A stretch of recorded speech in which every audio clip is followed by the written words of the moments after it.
Magtatanong kayo tungkol sa sarili namin at sasagutin namin. Madali lang, go! Bakit wala kang asawa? Uy, paano mo nalamang wala?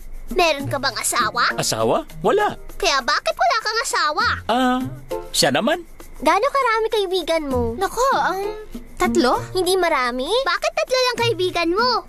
Kasi, siya na ulit. Bakit Christmas ka lang namin nakikita? Nagtatrabaho ako sa oil rig. Kaya ba wala kang asawa?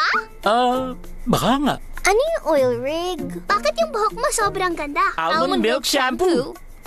Gusto mong magkaanak? Oh, Si Bosco ba ang magiging daddy? Hindi. Hindi na kami magkaibigan ni Bosco ngayon. sino si Bosco? Wala lang. Next question. Si Bosco, true love niya. Hindi na ngayon. Pero habang buhay ang true love. Kasi, Hindi ba habang buhay ang true love? ganun nga. Ano pala, akala ko ganun yun. Laro tayo dun sa likod. Sige!